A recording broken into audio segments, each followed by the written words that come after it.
Natalie Kenway, Global Head of ESG Insight at ESG Clarity. Welcome to the Green Dream video series, where we interview senior members of the responsible investment industry. Today, I'm delighted to be joined by Chris Hulatt, co-founder of Octopus Investments. Thanks so much for your time today, Chris. Thank you. It's great to be here. Thanks for the opportunity to speak with you today. First of all, can you tell me about Octopus's approach to impact investing? Yeah, absolutely. To me, it's partially about the nature of the business and also what we do. Octopus has been around about 20 years.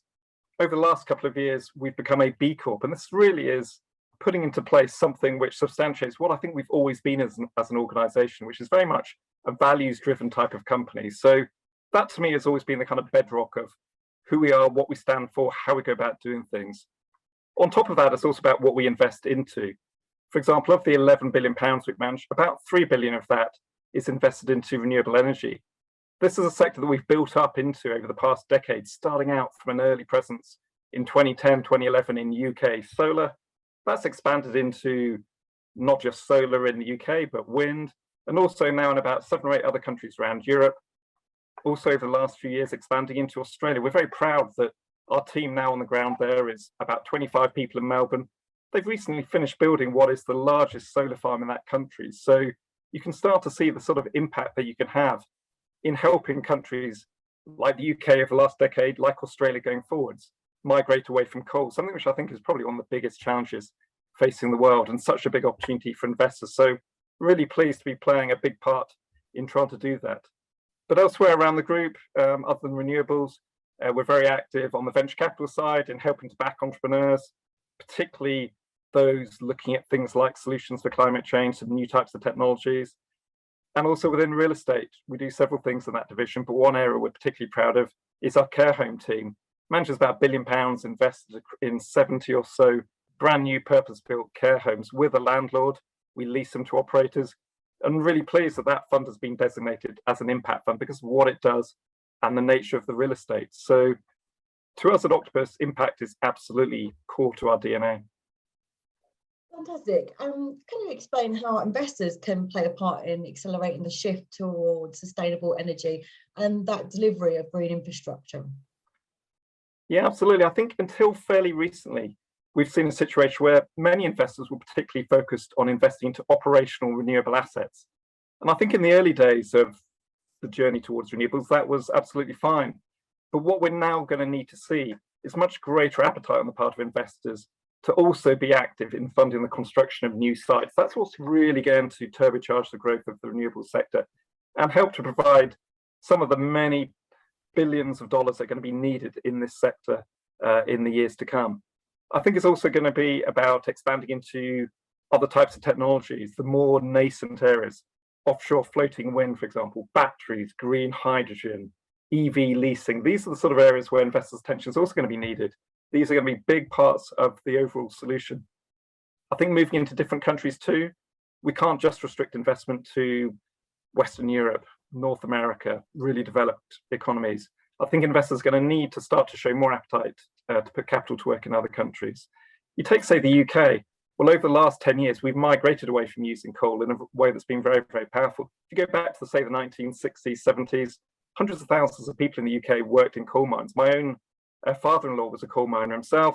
You know, the UK was very reliant on coal for our electricity generation. Those days are over now, thankfully. But other countries are just starting that process. If you think of a country like South Africa or Australia, very high coal reliance, very big opportunity for investors to play their part in tackling that migration. And I think it's other sectors too. Housing, massive source of emissions, very little progress yet in reducing those emissions. So it's going to be a source of big opportunity, big needs, where investors can play a part, not just in financing things for existing buildings, but particularly for new buildings. We recently entered into a partnership with Homes England that was all about partnering with them, working alongside what they do to help to find house builders who are interested in building ultra energy efficient housing today, not waiting 5 years till they start doing that, but being willing to do it now. And this relationship with Homes England is all about providing construction finance to those house builders and doing so in a way where the rate is lower than it would otherwise be in exchange for building new homes that are ultra energy efficient right from the start. I think that's going to be powerful in kickstarting a whole new mindset amongst house builders at a time when reducing emissions from buildings is going to be that next phase of attention as we look towards that net zero transition. Right, and yeah, you mentioned that we are really at just the beginning, especially for some sectors and countries. How important is it to be identifying the opportunities in these areas early on? Well, I think it certainly helps to be early, because as sectors mature, they get more crowded. You get more investors flooding into an area, and that tends to reduce returns. Our approach at Octopus has always been to try and identify sectors relatively early, be brave, if you like, in terms of building a capability, and then growing a team as the sector starts to develop, as it scales and as it matures. And we found that's worked really well. We were pretty early back in 2010, starting to build a team to do UK solar. I remember people told us that we were mad to do it. How would that ever work? And yet you look at how far renewables now has come over the past decade. So to us, the best opportunities for investors are often fairly early in the life of a new sector. And we think it's also about investors getting more confidence and getting more used to doing that. And in terms of impact, well, I think putting capital to work fairly early in a sector is the time when you can have greatest impact with your money. It's the time when you're catalyzing change. You're helping to back entrepreneurs with new ideas. That to me is something that's highly impactful, and I think is of growing interest to investors nowadays. Going forward, so if you think of the challenges, it's going to take enormous amounts of firepower to really figure out how to rebuild the economy, how to stitch together all the new components, how to really help sectors migrate away from the reliance on hydrocarbons. And it's probably the biggest challenge facing the world. It's perhaps the biggest opportunity for investors, and it's going to create so many new opportunities in the years ahead. We've seen lots of legislation in the UK and the government talking about net zero, especially around COP26 last year. What do you think we'll see next in terms of regulation? Well, I think we've already seen the really powerful role of governments around the world. If you think back to the creation of net zero targets, and the UK was one of the first large countries to sign up to a net zero target. That to me is really powerful in catalyzing a whole mindset amongst not just government, but investors. And we saw that very clearly in the UK. And I've seen that more recently in other countries where there are investors I speak to, places like Japan and South Korea.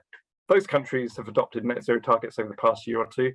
And it really delivers that change in philosophy amongst local investors around how they should be putting their capital to work. And we found it suddenly become much easier to talk to them about areas like renewables once they have a government with a net zero target. So that overarching creating the right tone from the top, if you like, that is so powerful. But below that, I think then in every country, we're going to see, I think, a pretty rapid evolution of rules. You look at how far we've come in terms of the rules and policies encouraging renewable energy. In the UK, the feed-in tariffs, the ROCs. In terms of specific areas of regulation, I think are going to impact all of us as consumers. I think governments around the world are going to be looking at continuing to roll out rules that drive changes of behavior in terms of, say, transportation. Many countries have now adopted targets to phase out conventional driven vehicles. I think that's going to continue to become important. Also going to be rules to move us away from our gas boilers, encourage us to have heat pumps. These are all going to be so fundamental. I think it's going to be a little bit of carrot and stick, but the opportunity for investors is also going to be very substantial. If you think of even just one relatively minor component, the cost of households in the UK transitioning away from our gas boilers to heat pumps, that is something like £125 billion for that to be achieved for the 25 million households in the UK. It's a tremendous amount of capital. And I think that's going to need financing solutions. I think it's things like that that are going to create opportunities for investors to play their part across in totality. We know it's trillions of dollars. When you put that in comparison against the value of, say, the London Stock Exchange, all the companies listed on it, we're starting to equate these things together. So there's going to need to be a really significant capital reallocation across the coming years towards all of these things are going to be important components for net zero. So I think the opportunities for investors are here today in many areas, but there's also going to be a whole bunch of new ones coming forwards. And government regulation, whether it's relatively micro things impacting us as households or tone from the top, overall rule crafting that creates the whole framework, this is all important stuff. And government, businesses, investors and households have all got their role to play in this. Yeah, it certainly feels like there's real big change coming, and as you say, with that comes opportunities. So what are the key focuses for Octopus in 2022? Well, absolutely. There's always a lot going on. We've grown rapidly over the past 20 years. It's something that I still find really exciting. For us, particularly going forwards, we'd like to continue to develop our relationship with institutional investors. Today, we manage money for around 70 of them. These are pension funds, insurance companies, family offices from not just the UK, but also Europe and Asia and so on.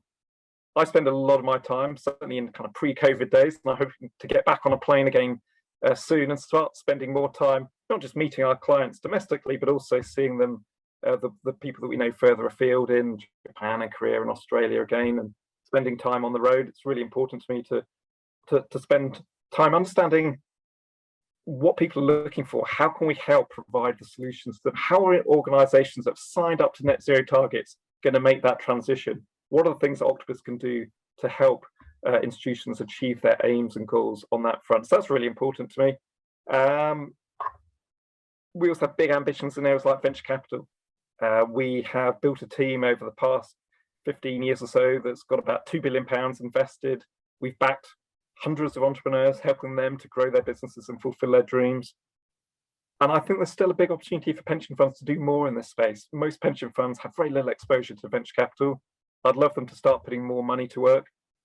I think there's massive opportunities to back the innovation that is so vivid, so powerful now in the UK, and for investors to play their part in providing capital that I think will turbocharge the growth of the economy, back these entrepreneurs, and allow their members, their customers to benefit directly from the returns that can be achieved from backing high growth companies. So we're going to be spending a lot of time working on that, as well as all of the other areas across what we do in renewables, sustainable infrastructure, and other parts of real estate. I think there are big opportunities in all those areas.